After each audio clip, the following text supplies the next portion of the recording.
कश्यप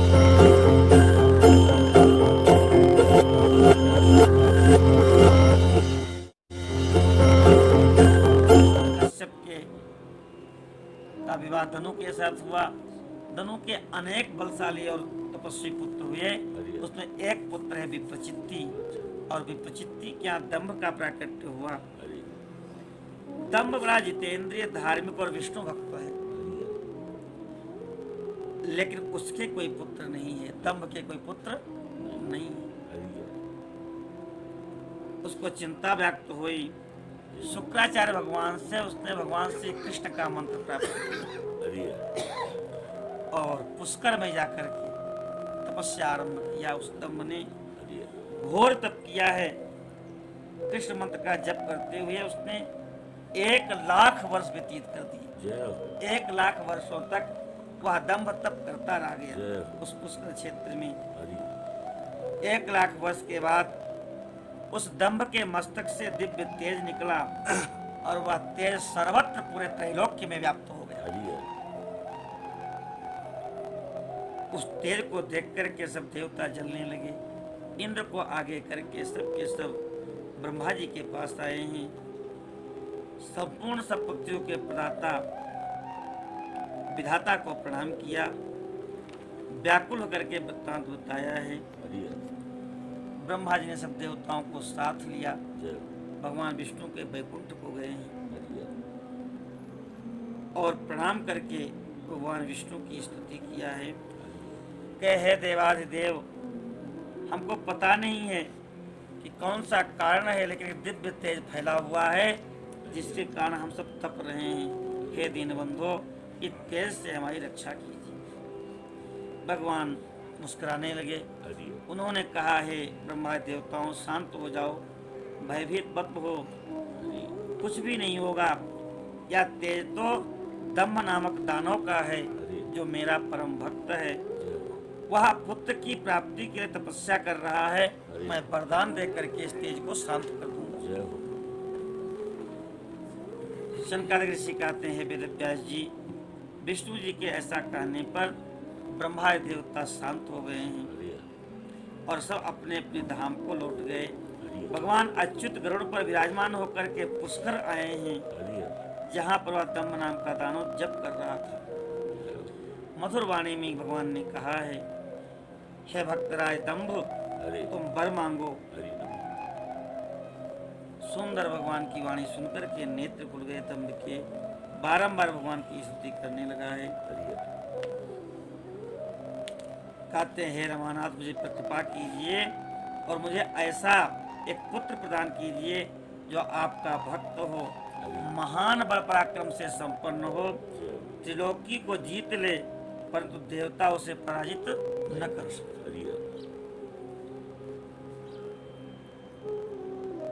शंकर जी कहते हैं कि हे वेदव्यास जी, दानवराज दंभ के ऐसा कहने पर भगवान ने उसे वर दे दिया और उसको तपस्या से निवृत्त करके अंतर्ध्यान हो गए। दंभ की तपस्या सिद्ध हुई, उसका मनोरथ पूर्ण हुआ है। भगवान के जाने पर उसने सभी 10 दिशाओं को प्रणाम किया और घर लौट आया है। समय से उसकी पत्नी गर्भवती हुई है। कहते हैं कि उस गर्भ का तेज प्रकाशित होने लगा। भगवान श्री कृष्ण के अग्रणी पार्षद जो सुदामा नाम के गोप हैं, वही उसके गर्भ में आए हैं। 1,00,000 वर्ष की तपस्या का फल, जिसे राधा जी ने श्राप दिया था। जिस सुदामा नाम के गोप को राधा जी ने श्राप दिया था, वही उस गर्भ में प्रविष्ट हुआ। सती साध्वी दंपति ने एक सुंदर बालक को जन्म दिया। अनेक ऋषियों को बुला करके वैदिक विधि से जात कर्म, नांदी, श्राद्ध आदि कर्म संपन्न कराए। महान उत्सव मनाया है दंभ ने, और समय आने पर नामकरण संस्कार संपन्न हुआ। ऋषियों ने उसका नाम शंखचूड़ रखा है। अपने पिता के घर में वह बढ़ने लगा। परम तेजस्वी है। बचपन में ही सारी विद्याएं उसने सीख लिया है। माता पिता का बड़ा दुलारा है। जब शंखचूड़ बड़ा हुआ हरि राम। तो जयगीसव मुनि से उसने मंत्र दीक्षा लिया जय और पुष्कर में जाकर के ब्रह्मा जी के लिए तप करने लगा। हरि तप करते हुए दानवराज शंखचूड़ को वर देने के लिए लोक पितामह ब्रह्मा जी आए हैं। हरि उन्होंने कहा, दानवेंद्र शंखचूड़ वर मांगो। हरि ब्रह्मा जी को उसने प्रणाम किया है, दिव्य स्तुति किया और कहा, प्रभु मैं देवताओं के लिए अजेय हो जाऊं। हरि भगवान ने कहा, तथास्तु, ऐसा ही होगा। जय शंखचूड़ को वह दिव्य श्री कृष्ण कवच प्रदान किया हरि जो संपूर्ण मंगलों का ही मंगल करने वाला है। ब्रह्मा जी ने श्री कृष्ण कवच प्रदान किया। ब्रह्मा जी से आज्ञा दी कि तुम बद्रिकाश्रम चले जाओ हरि और वहीं धर्मध्वज की कन्या तुलसी सकाम भाव से तपस्या कर रही है, तुम उसके साथ विवाह करो। जय ऐसा कहकर के लोक पितामह ब्रह्मा अंतर ध्यान हो गए। हरि शंखचूड़ भी तपस्या से पूर्ण हो चुका है, हरि दिव्य तेज है उसके मुखार बिंदु पर। उसने वह श्री कृष्ण कवच अपने गले में धारण कर लिया हरि और ब्रह्मा जी की आज्ञा मान करके बद्रिकाश्रम आया है, हरि जहाँ पर धर्मध्वज की पुत्री तुलसी तपस्या कर रही थी। अत्यंत सुंदर तेजोमय रूप है तुलसी का, अद्भुत सौंदर्य है। शंखचूड़ ने कहा, सुंदरी तुम कौन हो, किसकी पुत्री हो और यहाँ क्यों तप कर रही हो? हरि शंकरादि भगवान कहते हैं, ऐसा जब सुना उस कन्या ने हरि तो बोले, मैं धर्मध्वज की तपस्विनी कन्या हूँ, हरि यहाँ तप कर रही हूँ। जय आप कौन हैं? आप अपने अभीष्ट स्थान को चले जाइए, जय क्योंकि नारी जाति के समीप पुरुष को नहीं आना चाहिए। हरि यह विषतुल्य निंदनीय दोष उत्पन्न करने वाला है। शंकरादेव भगवान कहते हैं कि हे वेदव्यास जी, इस प्रकार तुलसी ने जब कहा है, कहा के चुप हो गए, तो शंखचूड़ ने भी कहना आरंभ किया, हरि देवी तुमने जो बात कही है वह सारी मिथ्या हो, ऐसी बात नहीं है। हरि कुछ सत्य है और कुछ असत्य भी है, इस पर विचार करो।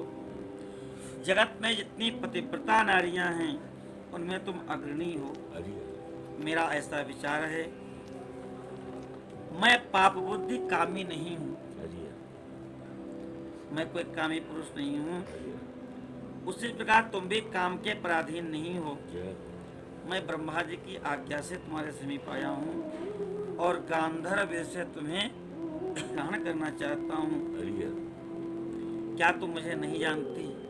तुमने मेरा नाम नहीं सुना? हरि देवताओं को भयभीत करने वाला मैं शंखचूड़ हूँ। हरि मैं धनु का वंशज, दम्भ का पुत्र। मैं पूर्व जन्म में श्री हरि का पार्षद था। मेरा नाम सुदामा गोप था। हरि इस समय राधिका जी के श्राप से मैं दानवराज शंखचूड़ होकर के उत्पन्न हुआ हूँ।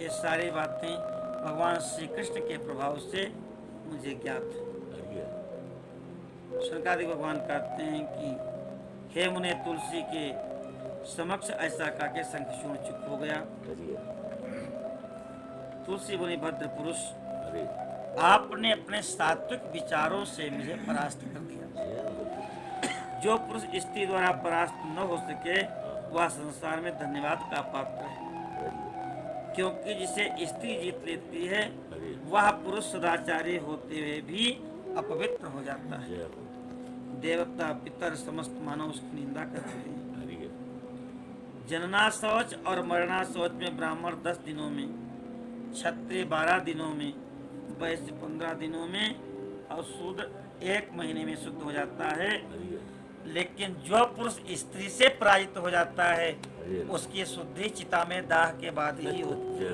जय जय हरि इसी कारण उसके पितर उसके द्वारा दिए गए पिंड तर्पण को स्वीकार नहीं व्यभिचारी पुरुष के द्वारा किया हुआ पुण्य दान तर्पण उसके पितर स्वीकार नहीं करते। हरि कितनी अद्भुत बात है। जय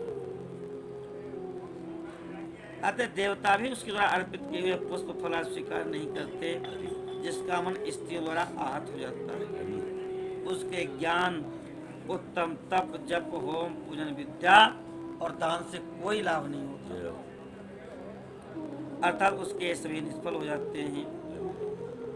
मैंने आपके विद्या प्रभाव ज्ञान की आपकी परीक्षा ली है, हरे राम। क्योंकि कामिनी को चाहिए कि अपने कांत की परीक्षा करके ही उसको पति के रूप में ग्रहण करे। जय हो। हे व्यास जी, जिस समय तुलसी और शंखचूड़ में वार्ता हो रही थी, उसी समय हंस पर आरूढ़ होकर के पुष्कराधिपति लोक पितामह ब्रह्मा भी वहां पर आ गए। जय हो। ब्रह्मा जी का शंखचूड़, तुम व्यर्थ में वाद विवाद क्यों कर रहे हो? हरि हर। तुम इसके साथ विवाह कर लो, हरि हर। क्योंकि निश्चय तुम पुरुष रत्न हो और यह रत्न स्वरूपा स्त्री है। हरि हर। फिर तुलसी से कहा कि साध्वी तुलसी, तुम ऐसे गुणवान पति की परीक्षा क्या ले रही हो? हरि हर। या तो देवताओं असुर दानवों का ही मान मर्दन करने वाला है सुंदरी, इसके साथ संपूर्ण लोकों में तुम उत्तम से उत्तम भोगों को प्राप्त करोगी और शरीर अंत होने पर यह पुनः गोलोक में भगवान श्री कृष्ण को ही प्राप्त होगा। जय हो। इसकी मृत्यु हो जाने पर तू भी वैकुंठ में भगवान नारायण को प्राप्त होगी। हरि हर। इस प्रकार से आशीर्वाद दे करके ब्रह्मा जी अपने धाम को चले गए। हरि हर। गांधर्व विवाह की विधि से तुलसी का परित्राण संस्कार हुआ हरे नमः। और वह शंखचूड़ अपने पिता के स्थान को चला गया है। बोलो काशी विश्वनाथ भगवान की जय हो। शंखचूड़ ने तप करके वरदान प्राप्त किया, हरि हर। विवाहित होकर के घर आ गया है। दानवों को दैत्यों को बड़ी प्रसन्नता हुई है। हरि हर। गुरु शुक्राचार्य को साथ लेकर के सब के सब वहां पर आए हैं। हरि हर। सबने प्रणाम किया शंखचूड़ को हरि हर। और अपना स्वामी उनको माना है। जय हो। दंभ कुमार शंखचूड़ ने भी शुक्राचार्य को बड़े भक्ति से प्रणाम किया। सर्वसम्मति से शंखचूड़ को अधिपति बना दिया गया, दैत्यों का स्वामी बना दिया गया। जय हो। शंखचूड़ प्रतापी भी है, वीर भी है, विशेष रूप से सुशोभित हुआ। हरि हर। उसने देवताओं पर आक्रमण करके उन सब का संहार करना आरंभ किया। हरि हर। सारे देवता मिलकर के भी शंखचूड़ के तेज को सहन नहीं कर सके। हरि हर। वह शंखचूड़ के वशवर्ती होकर के प्रभाहीन हो गए, सबको उसने अधीन कर लिया। हरि हर। देवताओं के अधिकार मान सब छीन लिए। हरि हर। स्वयं इंद्र बनकर के सारे यज्ञ के भाग को स्वयं हड़पने लगा। हरि हर। अपनी शक्ति से कुबेर, सोम, सूर्य, अग्नि, वायु जितने भी दिक्पाल हैं, सबको अपने अधीन करके पालन करने लगा। नारायण हरि। एक छत्र सम्राट है वह हरि। शंखचूड़। उसके राज्य में कभी अकाल नहीं पड़ता, हरि हर। न कभी महामारी आती, न कभी नवग्रहादि ग्रहों का कोप होता, जय हो। आदि व्याधि प्रभाव नहीं डालते, हरि हर। न शरीर में कोई कष्ट लोगों के, न मन में कोई कष्ट। हरि हर। ऐसा अद्भुत राज्य शंखचूड़ का है। जय हो। सारे प्रजा सुखी है। अकृष्ट पच्या मही सर्वा, हरि हर। पृथ्वी को जोतना नहीं पड़ता था, हरि हर। बिना जोते ही पृथ्वी अन्न धन आदि प्रदान करती जय हो। है। उत्तम औषधियाँ, उत्तम फल, हरि हर। ये सब पैदा हो रहे हैं। समुद्र से रत्न मांगने नहीं पड़ते। समुद्र का नाम रत्नाकर है। वो किनारे पर रत्न ऐसे ही ढेर के ढेर डाल के चला जाता है। जय हो। वृक्षों में 12 महीने सदाबहार फल आते, कभी वृक्ष फलों से खाली नहीं। हरि हर। चारों वर्ण अपने आश्रमों में अपने धर्म में स्थित हैं। इस प्रकार से वह शंखचूड़ त्रिलोकी का शासन कर रहा है। हरि हर। उस समय कोई दुखी नहीं है, केवल देवता भ्रातृद्रोह बस दुख उठा रहे हैं। हरि हर। तकलीफ। द्रोह मन में मान बैठे दुख उठा रहे हैं, बाकी दुख किसी को नहीं। हरि हर। महाबली शंखचूड़ गोलोक निवासी श्री कृष्ण भगवान का परम मित्र था। हरि हर। मधुर स्वभाव वाला था। सांपों से दानव की योनि में जन्म लेना पड़ा, जय हो। लेकिन दानव शरीर है, मन उसका दानव नहीं है। मन से तो भगवान विष्णु का पार्षद ही है। हरि हर। हे व्यास जी, जो देवता परास्त होकर के राज्य से हाथ धो बैठे हैं, हरि हर। वो सब ब्रह्मा जी की सभा को गए हैं। हरे नमः। ब्रह्मा जी का दर्शन किया, प्रणाम किया, उनकी स्तुति किया, सारा वृत्तांत बताया है। भगवान ब्रह्मा जी सबको साथ लेके बैकुंठ को गए हैं। सबने भगवान का दर्शन किया है। भगवान का अद्भुत स्वरूप पीताम्बर धारण किए हुए, शंख चक्र गदा पद्म उनके भुजाओं में सुशोभित है। सबने भगवान की स्तुति किया है। हे प्रभु हमारी रक्षा कीजिए, आपको बारंबार प्रणाम है। भगवान ने ब्रह्मा जी से कहा, क्या वैकुंठ योगियों के लिए भी दुर्लभ है, आप यहाँ क्यों आए हैं? हे वेद व्यास जी, भगवान हरि का वचन सुन करके ब्रह्मा जी ने बारंबार प्रणाम किया है और शंखचूर्ण की सारी बातें बताई हैं। सुन करके भगवान मुस्कुराने लगे। उन्होंने कहा, है ब्रह्मा जी, मैं सारा वृत्तांत जानता हूँ। वहाँ महातेजस्वी गोप था जो मेरा भक्त था। गोलोक में मेरे ही रूप कृष्ण रहते हैं। उनकी स्त्री राधा नाम से विख्यात हैं। वह प्रकृति की परमोत्कृष्ट पांचवी मूर्ति हैं। उनके अंग से उद्भूत अनेक गोप गोपियां भी वहां निवास करते हैं। एक समय भगवान शिव की माया से मोहित होकर के शापवश वह दानव योनि को प्राप्त हो गया है। पहले से ही रुद्र के त्रिशूल से उसकी मृत्यु निश्चित हो चुकी है। वह दानव देह का परित्याग करके पुनः कृष्ण पार्षद हो जाएगा। इसलिए आपको दुखी नहीं होना चाहिए। हम सब मिलकर के भगवान शिव की शरण में चलते हैं। सब के सब शिवलोक को आए हैं और यहाँ करके सबने भगवान शिव की स्तुति किया है। शिव का भी अद्भुत रूप है। 10 भुजाएं हैं, 5 मुखारविंद हैं उनके, पंचवक्त्रम त्रिनेत्रम 15 नेत्र हैं। सब में रुद्राक्ष रूपी रत्न धारण किए हुए हैं, श्वेत भस्म धारण किए हुए हैं। चंद्रमा उनके जटाओं में सुशोभित हैं। अद्भुत स्वरूप है भगवान का। सब ने प्रणाम किया है और कहा है कि हे त्रिलोकी के अधीश्वर, हे गौरी शंकर, हम सब शरणागत हैं आपके और आप शरणागत वत्सल हैं। आप जैसा चाहें वैसा करें। हे वेद व्यास जी, भगवान ब्रह्मा और विष्णु का वचन सुन करके शिव जी मुस्कुराने लगे। उन्होंने कहा, तुम सब शंख चूर्ण से उत्पन्न भय को त्याग दो। मैं इसके पूर्वजन्म को जानता हूँ और अब हम इसका वध करेंगे। शंकरादि ने कहा, हे वेदव्यास जी, संपूर्ण देवता शिव जी की वाणी को सुन करके चिंता मुक्त हो गए और उन्होंने मान लिया अब शंखचूर्ण तो मारा ही गया। भगवान वैकुंठ को और ब्रह्मा जी अपने ब्रह्मलोक को चले गए हैं। भगवान शिव ने शंखचूर्ण के वध का निश्चय किया और अपने प्रेमी चित्ररथ नाम के गंधर्व को भेजा है।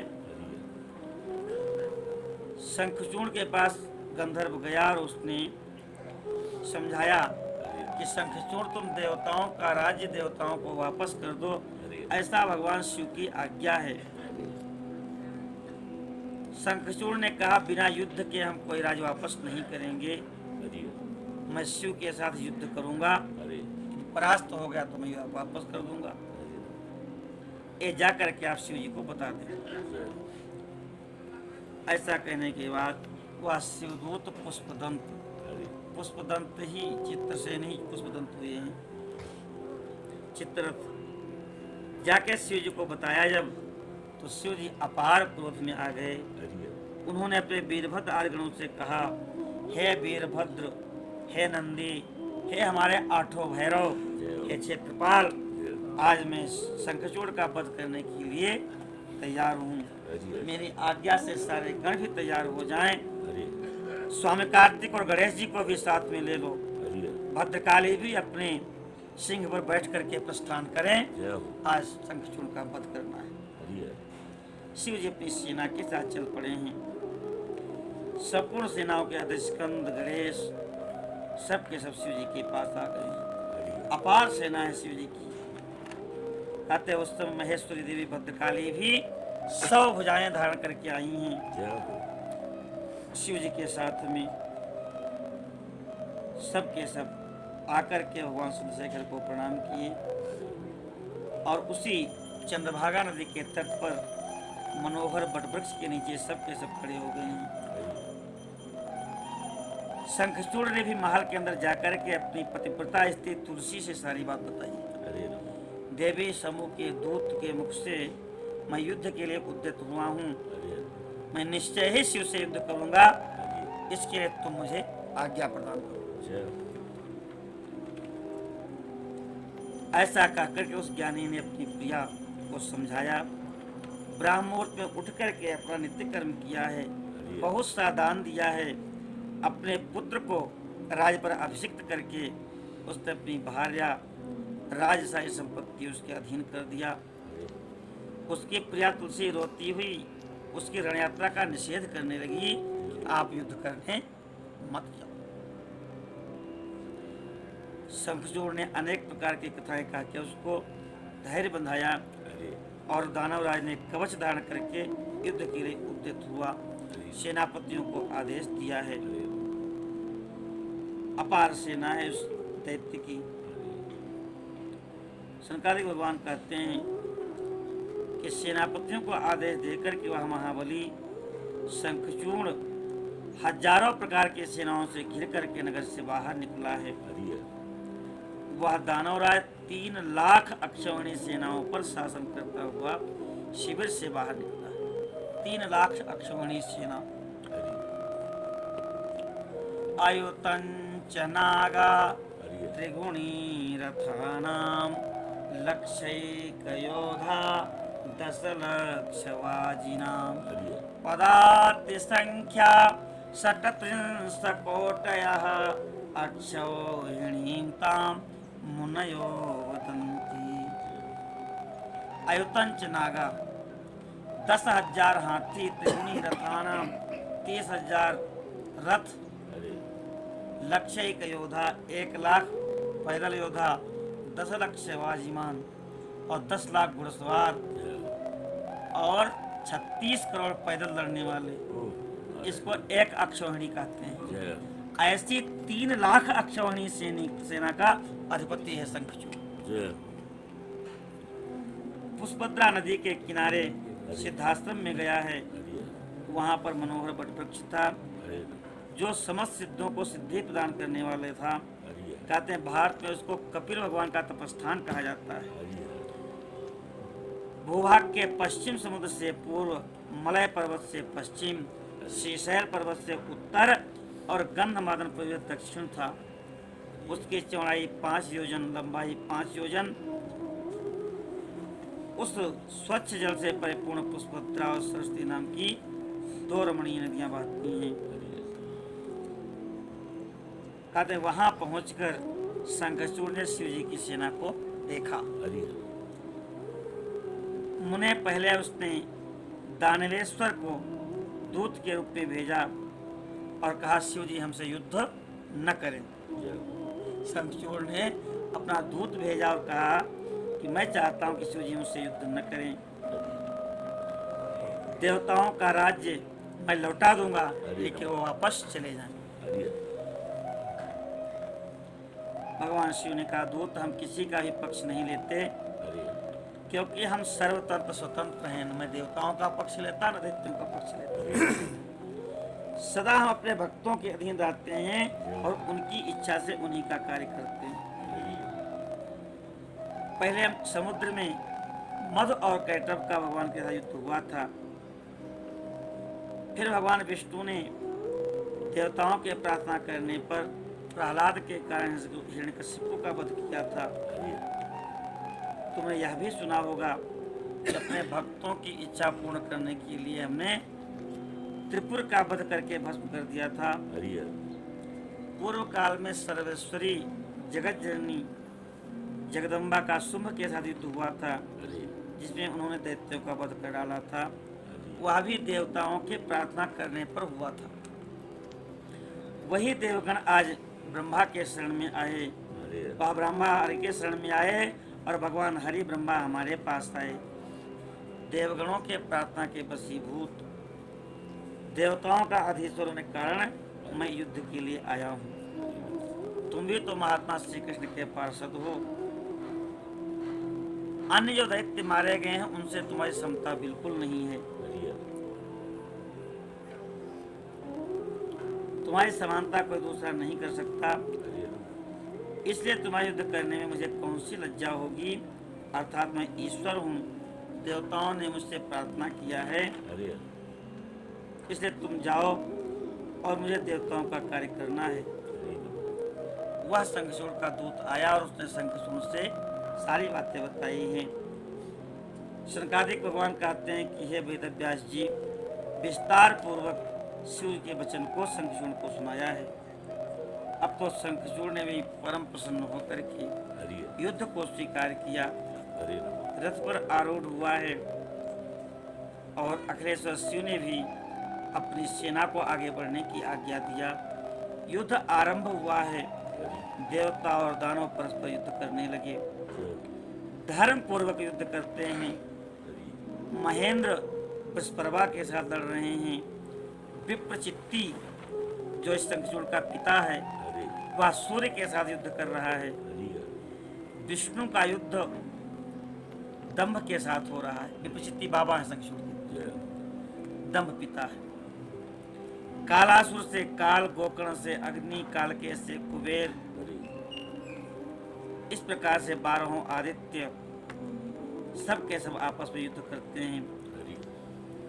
11 महारुद्र भी 11 दैत्यों से लड़ रहे हैं।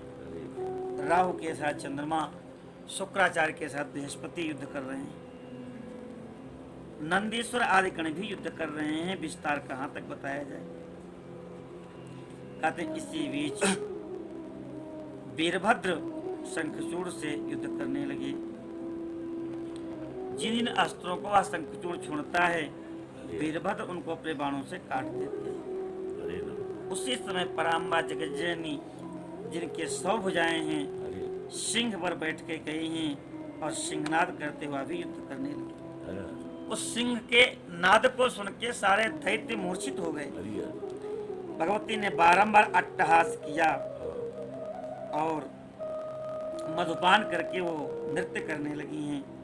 उग्रदृष्टा, उग्रदंडा, कुटवी आज उनकी शक्तियां हैं, वह भी मधुपान करके नृत्य करने लगी।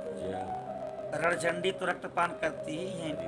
महाकाल का काल उपस्थित हुआ, भयंकर कोलाहल हुआ है। कहते हैं जो वीर सुर समुदाय हैं वह हर्षित हो गए। उस समय शंखचूड़ के ऊपर प्रलयकालीन आग्नेयास्त्र चलाया है वीरभद्र ने, लेकिन दानवराज ने उसे वैष्णवास्त्र से परास्त कर दिया। भद्रकाली ने उसके ऊपर नारायण अस्त्र का प्रयोग किया और वह नारायण अस्त्र उस दानव सत्र की ओर बढ़ने लगा।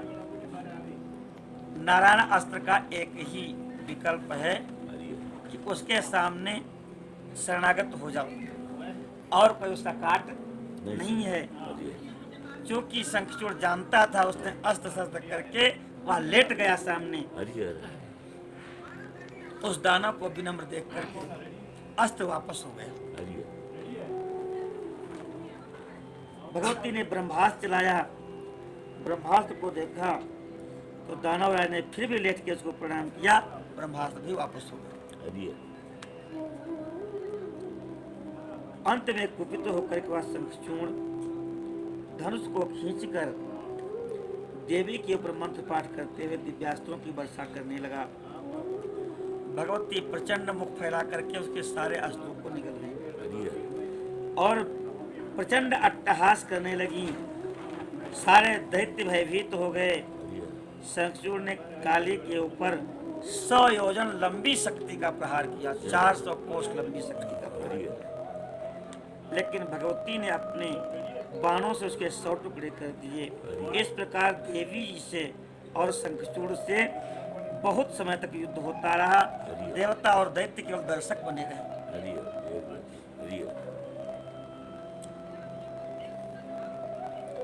अंत में प्रचंड कोप करके भगवती ने उसके ऊपर मुष्टिका प्रहार किया और भगवती के मुष्टिका प्रहार से उसको चक्कर आ गया हरे और वह शंखचूर्ण मूर्छित हो गया। हरे नमः लेकिन थोड़ी देर में ही वह फिर से चेतनायुक्त हो गया। कहते हैं कि प्रतापी जो शंखचूर्ण है हरे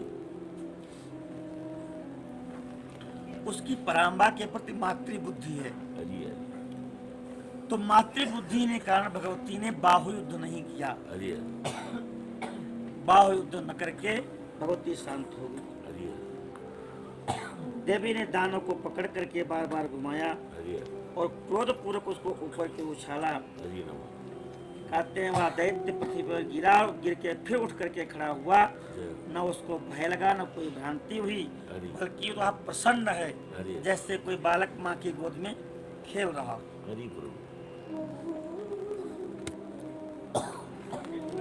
भद्रकाली को प्रणाम करके वह अपने रथ पे आकर के बैठ गया। हरि नमः भगवती कालिका भूखी थी इसलिए दैत्यों का रक्तपान करने लगी। हरि इसी समय आकाशवाणी हुई है हरि नमः कि हे परमेश्वरी, हरि हे भद्रकाली, अभी भी रणभूमि में 1.5 लाख दानवेंद्र बचे हैं, हरि उनको भी आप अपना आहार बना लो। जय हो ये युद्ध है ना, युद्ध कांड, युद्ध संहिता का। हे भगवती, आप दानवराज शंखचूर्ण को मारने का प्रयास मत करो, क्योंकि वह आपके द्वारा अबद्ध है। बोधि मन ऐसा कहकर के आकाशवाणी शांत हुई है। हरि भद्रकाली ने बहुत से राक्षसों का रक्तपान किया है हरि और अंत में वह भगवान शिव के पास गई हैं और उन्हें सारा वृत्तांत शिव जी को सुनाया है। जय हो भगवान शिव से कहा कि आप कृपा करें, मुने शंभु तो जीव के कल्याण करता और लीला बिहारी हैं। हरि उन्होंने भगवती काली को आश्वासन दिया और हंसने लगे। उस समय भगवान शिव समरांगण की ओर आए हैं। हरि उनके साथ अनेक नंदीश्वर, वीरभद्र आदि भैरव, क्षेत्रपाल आदि सारे गण हैं। हरि भगवान शिव ने अपना रौद्र रूप धारण किया है। शंखचूर्ण की दृष्टि जब शिव पर पड़ी तो वह विमान से उतर गया हरि और पृथ्वी पर लौट करके उसने शिव जी को प्रणाम किया। जय हो जाकर के फिर से विमान पर बैठ गया हरि और कवच धारण करके उसने अपना धनुष बाण उठाया। हरि फिर तो शिव जी के और शंखचूर्ण के बीच में वर्षों तक युद्ध चलता रहा। जय हो प्रचंड युद्ध हुआ है। भगवान शिव ने सहसा अपना त्रिशूल उठाया वध करने के लिए।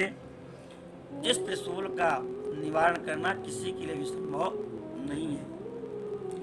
आकाशवाणी हुई कि हे प्रभु, इस समय मेरी प्रार्थना सुनिए, इस त्रिशूल को मत चलाइए। यद्यपि यह आपका त्रिशूल त्रैलोक्य को नष्ट करने में समर्थ है, ब्रह्मांड को विनाश करने में समर्थ है, शंखचूर्ण की बात तो क्या, लेकिन एक देव मर्यादा है, आपकी बनाई मर्यादा, उसका विनाश न हो। मर्यादा यह है कि शंखचूर्ण के हाथ में इस समय भगवान श्री हरि का उग्र कवच है, कृष्ण कवच है। उस कवच के रहते और इसकी पत्नी पतिव्रता है तुलसा, जब तक उसका सतीत्व अखंडित रहेगा तब तक आप उसका वध नहीं कर सकते। हरि यद्यपि आपका त्रिशूल कर सकता है, हरि लेकिन यह मर्यादा भी आपकी ही बनाई हुई है। हरि श्री कृष्ण का कवच वह भी अखंड है और पतिव्रता का पति, जब तक उसका पतिव्रत अखंड है तब तक उसको भी कोई जीत नहीं सकता। हरि दोनों मर्यादाएं आपकी ही बनाई हुई है। इस प्रकार जरा और मृत्यु भी अपना प्रभाव नहीं डाल सकते। हरि इसलिए हे जगदीश्वर, आप अपने इस वचन को सत्य कीजिए। शिव जी ने आकाशवाणी को सुना, तथास्तु कह के उसको स्वीकार कर लिया है और भगवान विष्णु को प्रेरित किया, ये जो आगे का कार्य है इसको आप करो। शिव जी की इच्छा से विष्णु जी वहां से गए हैं। उन्होंने वृद्ध ब्राह्मण का वेश धारण किया हरि और शंखचूड़ से कहा हरि नमो कि हे दानवेंद्र, मैं तुम्हारे पास आया हूँ, मुझे भिक्षा प्रदान करो। जय मुझे क्या भिक्षा चाहिए मैं बताऊंगा नहीं, लेकिन तुमको पूर्ण करना है। हरि शंखचूड़ का मुख प्रसन्नता से खिल गया। हरि उसने कहा ब्राह्मण देवता, आप मांग लो, आपको मांगना है। तब ब्राह्मण ने कहा मैं तुम्हारा कवच चाहता हूँ। हाँ यह सुनकर के दानवराज शंखचूड़ ने, जो ब्राह्मण भक्त और सत्यवादी था, उसने वह दिव्य कवच उतार करके, जो प्राण के समान उसको प्रिय था, हरि ब्राह्मण को दे दिया है। हरि नमो भगवान श्री हरि ने वह कवच ले लिया हरि और वह कवच धारण करके शंखचूड़ के वेश में वह तुलसी के पास पहुंचा जय और तुलसी के शील का हरण किया। हरि इस समय विष्णु भगवान ने शंभु से अपनी सारी बात सुना दी हरि कि हमने वह कवच भी ले लिया और तुलसा का सतीत्व भी नष्ट कर दिया। हरि अब शिव जी ने उसके वध के निमित्त अपना त्रिशूल हाथ में लिया। हरि तीनों लोक दसों दिशाएं प्रकाशित हो गई उस त्रिशूल के द्वारा। हरि उस त्रिशूल का निवारण असंभव था। हरि लीला करके भगवान शिव ने उस त्रिशूल से शंखचूड़ का वध कर दिया। हरि उस शंखचूड़ मर्दन काशी विश्वनाथ भगवान की जय, शंकर भगवान की जय हो। शंखचूड़ दानव शरीर से मुक्त हुआ, पुनः कृष्ण का पार्षद हो गया है। हरि कहते हैं उस शंखचूड़ की हड्डियों से जो शंख बना है, हरि उसी शंख के जल से शिव जी का अभिषेक होता है। हरि महामुने श्री हरि लक्ष्मी को, उनके संबंधियों को भी शंख का जल अत्यंत प्रिय है। हरि इस प्रकार शंखचूड़ को वध करके भगवान शिव, गणपति, स्कंद, पराम्बा सबके सब शिवलोक को गए। सारे देवता अपने अपने लोक को गए हैं। जय आज की कथा का ही विश्राम करते हैं।